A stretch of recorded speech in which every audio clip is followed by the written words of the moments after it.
Friends, I am Rajendra Shifa from Pragya academy Gangapur city. कैसे हैं आप? अच्छे हैं। तो अपन ने लास्ट क्लास में पढ़ा था एटॉमिक मासेस। क्या पढ़ा था? Atomic masses. तो उसमें अपन ने एक तो पढ़ा था रिलेटिव एटॉमिक मास, और एक पढ़ा था एक्चुअल एटॉमिक मास, और एक पढ़ा था हमने एवरेज एटॉमिक मास। आज हम पढ़ रहे हैं मॉलिक्यूलर मास। मॉलिक्यूलर मास या मॉलिक्यूलर वेट की बात करें अपन तो क्या होता है मॉलिक्यूलर मास? तो जिस तरह से एलिमेंट में एटॉमिक मास होता है, ऐसे ही यदि एलिमेंट या और कंपाउंड यदि मॉलिक्यूलर फॉर्म में है तो उनका जो आता है वो मॉलिक्यूलर मास आता है। क्लियर? तो यहाँ पर जो मॉलिक्यूलर मास है उसको भी निकालने के वही तरीके हैं जो आपके एटॉमिक मास के थे। तो यहाँ पे हम एक ही डेफिनेशन देंगे, कार्बन 12 वाली। कौन सी देंगे? कार्बन 12 वाली। तो हम क्या कहते हैं कि भाई किसी भी सब्सटेंस का मॉलिक्यूलर मास एक नंबर है। क्लियर है? क्या कहा मैंने? किसी भी सब्सटेंस का मॉलिक्यूलर मास एक नंबर है जो हमको यह रिप्रेजेंट करे कि उस सब्सटेंस का एक मॉलिक्यूल, क्या कहा मैंने? उस सब्सटेंस का एक मॉलिक्यूल कार्बन 12 के एक एटम के मास के 1/12 पार्ट से कितने टाइम हैवी है। क्या कहा? एक मॉलिक्यूल कार्बन 12 के 1/12 पार्ट से कितने टाइम हैवी है। क्लियर? तो यहाँ पे हमने क्या कहा? The molecular mass of a substance is a number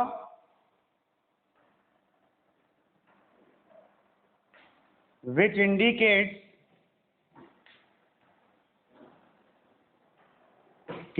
that one molecule of substance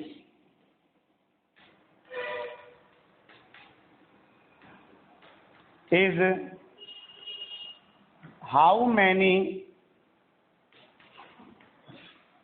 time heavier than 1/12 part of one carbon 12 atom. Clear? मतलब किसी भी मॉलिक्यूल का या किसी सब्सटेंस का जो मॉलिक्यूलर मास है वो हमने क्या कहा? एक नंबर है जो हमको ये बताती है कि उस सब्सटेंस का एक मॉलिक्यूल कार्बन 12 के 1/12 पार्ट से कितने टाइम हैवी है। क्लियर? तो यहाँ पे क्या आएगा? अगर अपन बात करें मॉलिक्यूलर मास, तो अपन जहाँ पर भी मॉलिक्यूलर मास की बात कर रहे हैं ना, उसका मतलब होता है रिलेटिव मॉलिक्यूलर मास। क्या है ये? रिलेटिव। तो कंपेयर करा ना अपन ने कार्बन 12 से, तो ये कहलाएगा रिलेटिव मॉलिक्यूलर मास। तो यहाँ पे क्या आएगा? ये AMU वाला है वही। तो यहाँ पे क्या आएगा? मास of one molecule of substance, mass of one molecule of substance upon 1/12 into mass of one carbon 12 atom. Clear? क्या हो गया भाई? मास of one carbon 12 atom. Clear है? ये कहलाता है आपका मॉलिक्यूलर मास। किसके कंपेरिजन में? कार्बन 12 के कंपेरिजन में। क्लियर? तो हमने क्या कहा कि किसी भी सब्सटेंस का जो मॉलिक्यूलर मास होता है वो एक नंबर होता है जो हमको यह बताता है कि उस सब्सटेंस का एक मॉलिक्यूल कार्बन 12 के एक एटम के 1/12 पार्ट से कितने टाइम हैवी है। तो कन्फ्यूजन? तो कहलाता है मॉलिक्यूलर मास। अब अगर मैं यहाँ पर ऐसे, ये तो एक्चुअल मास है और ये कौन सा वाला है? रिलेटिव वाला है। कौन सा है आपका ये? रिलेटिव वाला। तो एक्चुअल मास आप कैसे निकालेंगे? Actual mass of one molecule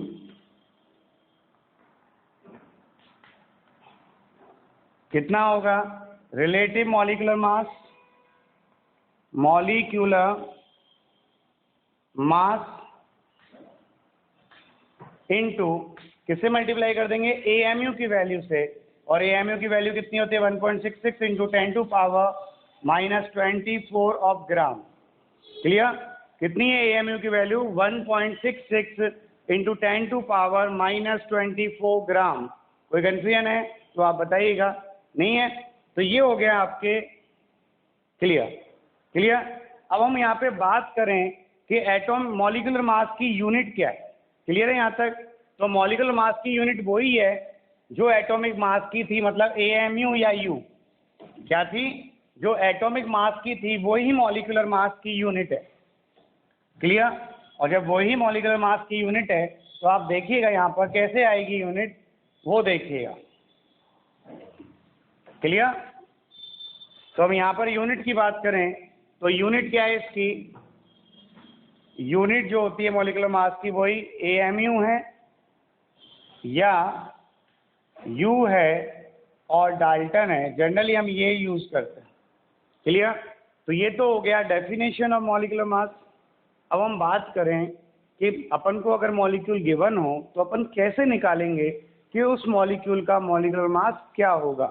clear, तो यहाँ पर देखिएगा, कोई भी मॉलिक्यूल का जो मॉलिक्यूलर मास होता है वो उस मॉलिक्यूल में प्रेजेंट सभी एटम्स के एटॉमिक मासेस के सम के इक्वल होता है। क्या कहा मैंने, the molecular mass of a molecule is equal to sum of the atomic masses of atoms present in molecule. Clear, तो यहाँ पे क्या कहते हैं अपन ने कहा कि the molecular mass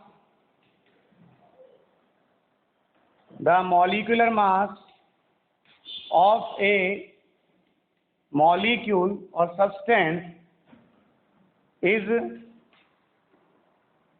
sum of atomic masses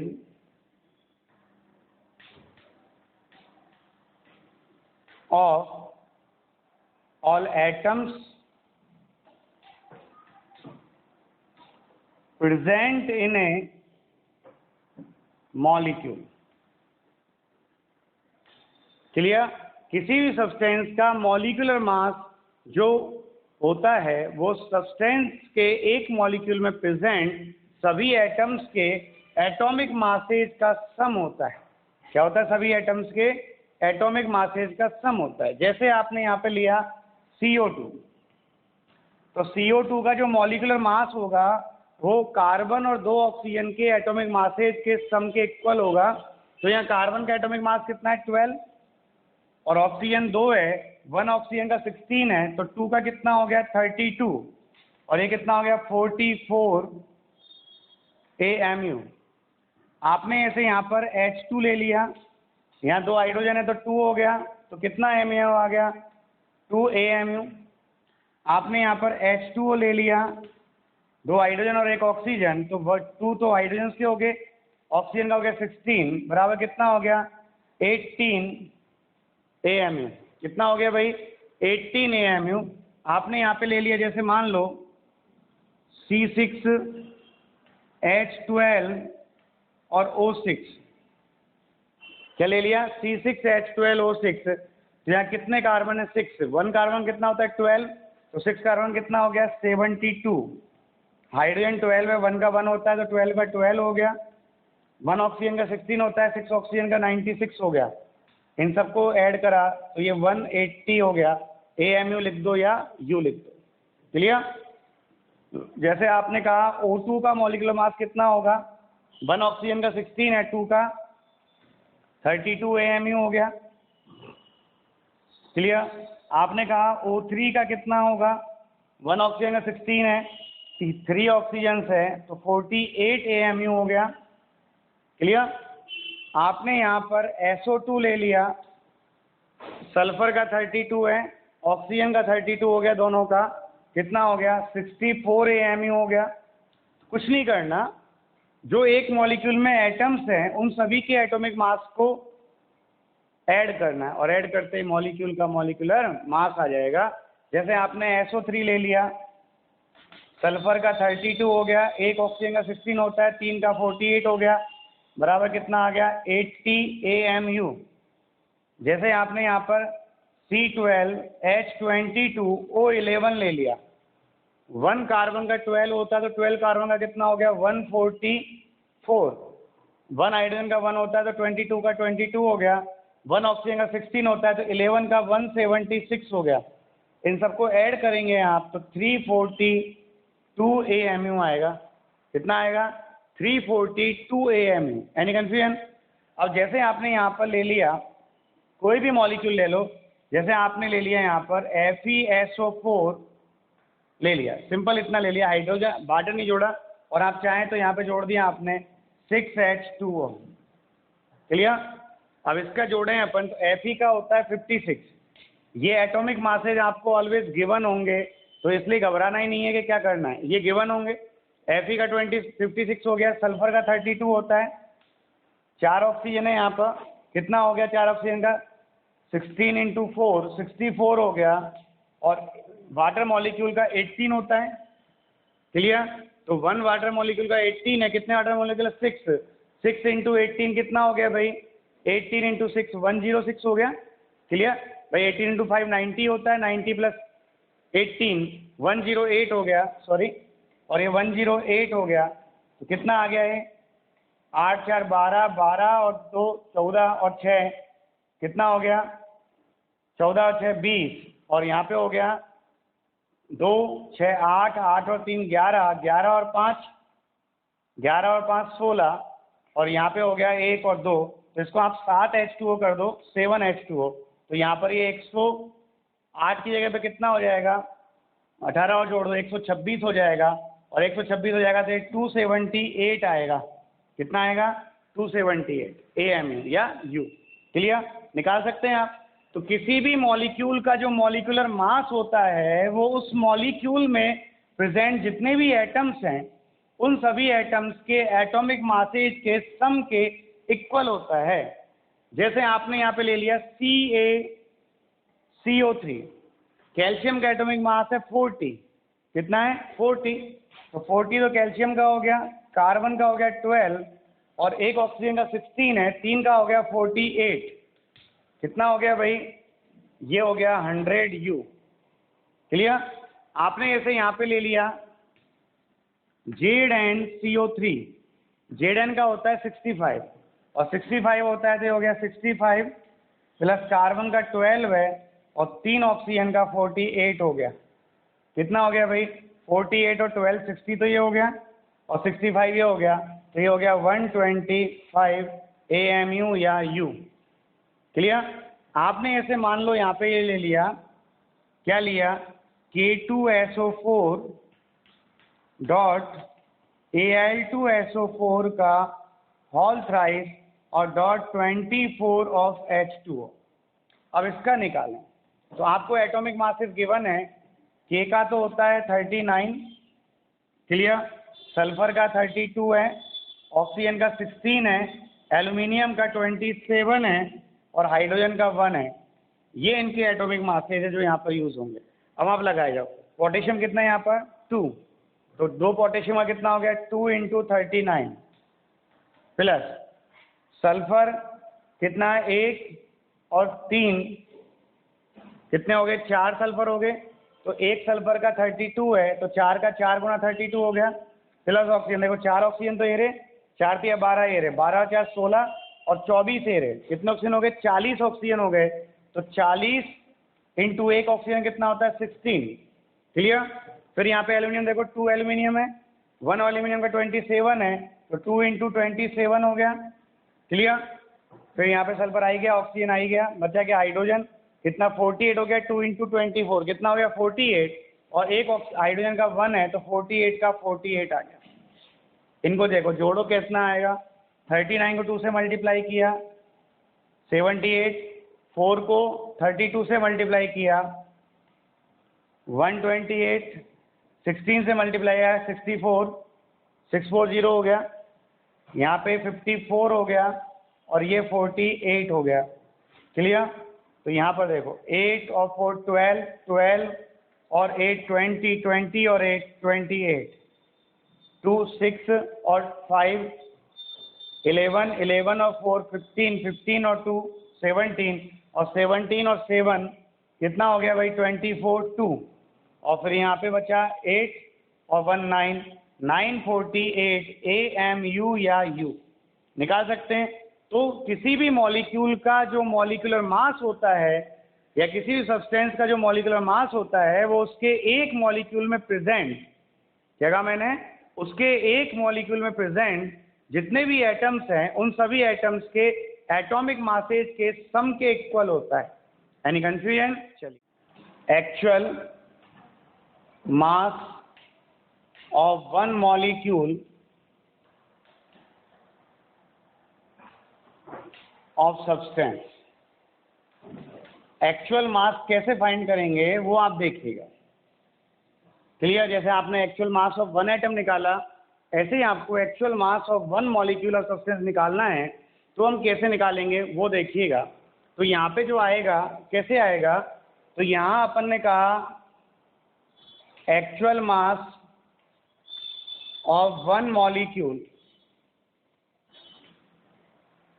कितना आएगा, मॉलिक्यूलर मास। तो ये जो मॉलिक्यूलर मास होता है ना, ये तो AMU वाला मास है, ये तो अपन मॉलिक्यूल को देखते ही पहचान जाएंगे कितना आएगा, और इनटू कितने से मल्टीप्लाई करना है, 1.66 इंटू 10⁻⁻24 ग्राम से मल्टीप्लाई करना है, और केजी है तो -27 kg से मल्टीप्लाई कर दें। क्लियर?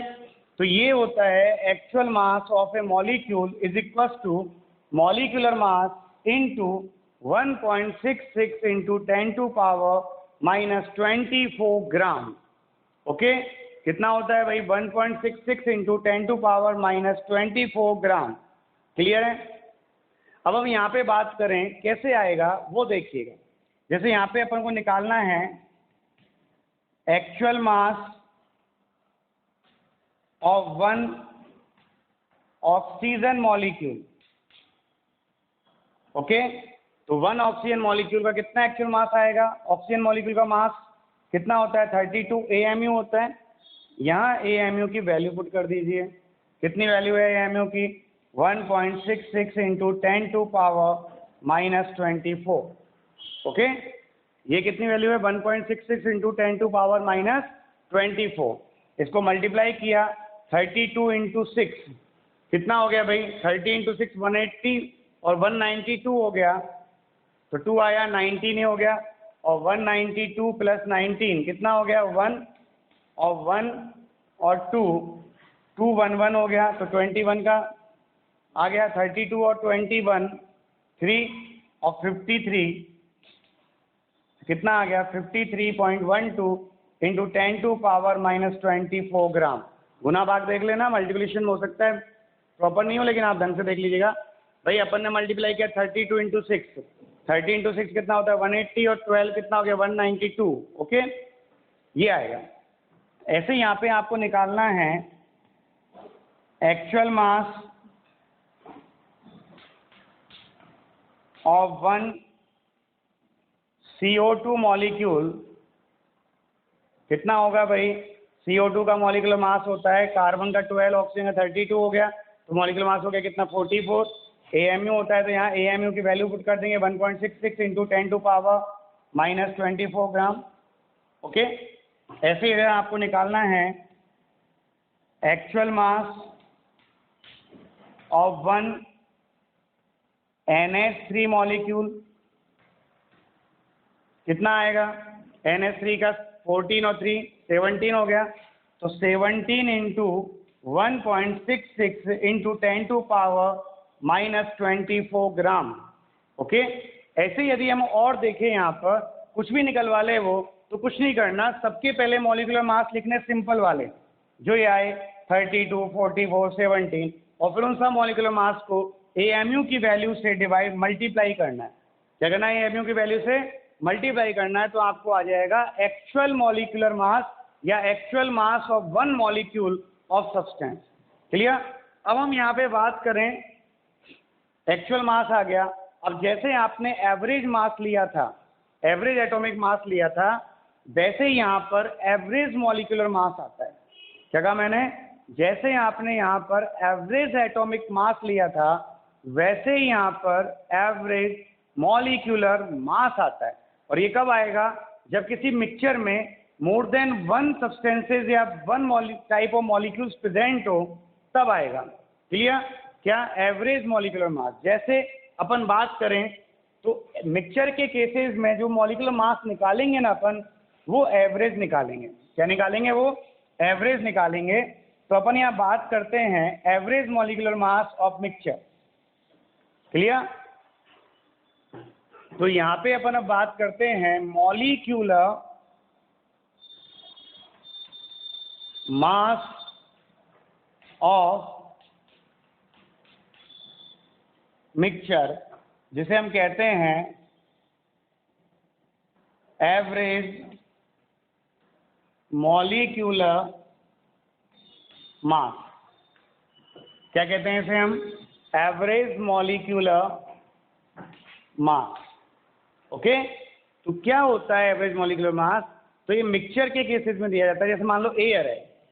अब सपोज दैट एयर में मान लिया कि 78% बाई वॉल्यूम नाइट्रोजन है और 21% बाई वॉल्यूम ऑक्सीजन है, और चलो हमने मान लिया कि 1% CO2 है, या 1% में बाकी सब गैसेज है, हमने उसको CO2 मान लिया। अब आपसे कहे कि इस मिक्सचर का, इस एयर का मॉलिक्यूलर मास क्या होगा? तो एयर में एक सब्सटेंस तो है नहीं है, more than one type of gases हैं, और more than one type of gases हैं, तो यहाँ पर जब अपन निकालेंगे तो वो निकलेगा एवरेज मॉलिक्यूलर मास। क्लियर है? एवरेज मॉलिक्यूलर मास में फॉर्मूला क्या होता है? Average molecular mass. क्या फॉर्मूला होता है इसका? फॉर्मूला होता है m1x1 plus m2x2 plus m3x3। और भी हो तो जुड़ जाएंगे, क्योंकि यहाँ पे 3 ही है तो मैंने 3 ले लिए, upon x1 plus x2 plus x3। Clear? तो यहाँ पर देखो m1 तो इनका मॉलिक्यूलर मास है, तो m1 तो हो गया नाइट्रोजन का 28। क्लियर? m2 ऑक्सीजन के लिए कितना है? 32 होता है, एक ऑक्सीजन का 16 होता है, दो का 32 हो गया, और m3 CO2 का 12 और 32 44 हो गया। ओके? x1 कितना है आपका? x1 78 है, x2 कितना है आपका? x2 आपका 21 है, और x3 कितना है आपका? 1 है। ओके? अब यहाँ से वैल्यू पुट कर दीजिए और एवरेज मॉलिक्यूलर मास निकालिए। तो यहाँ पे क्या आएगा? Average molecular mass of air कितना आएगा? m1 कितना है? 28 इंटू x1 कितना है? 78, m2 कितना है? 32, x2 कितना है? 21, m3 कितना है? 44, और x3 कितना है? 1 अपॉन 78 प्लस 21 प्लस 1 कितना आएगा?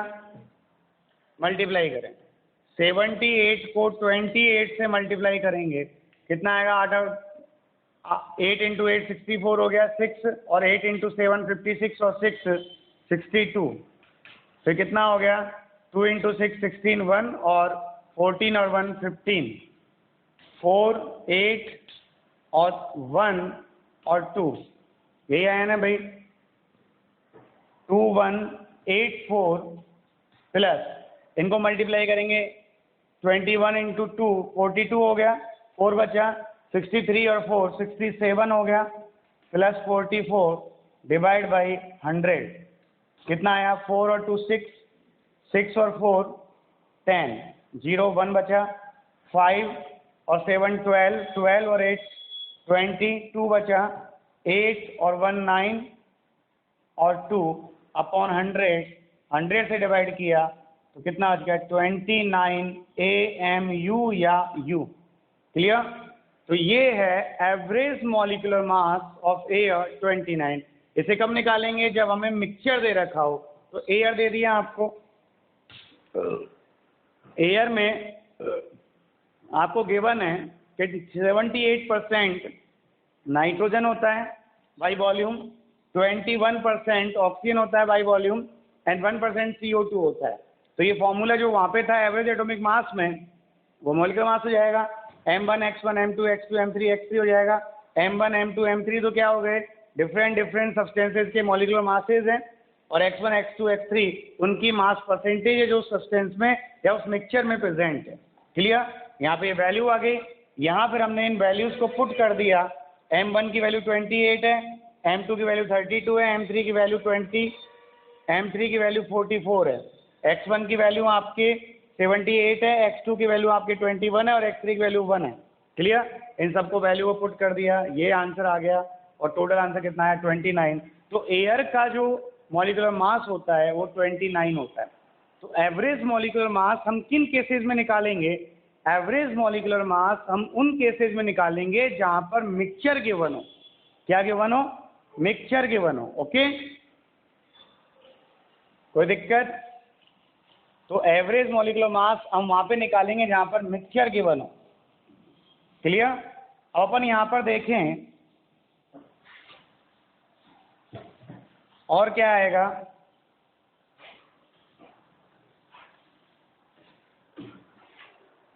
आप देखिएगा यहां पर, जैसे आपने कह दिया question, in a mixture 60% SO2 और 25% SO3 and 15% O2 are present.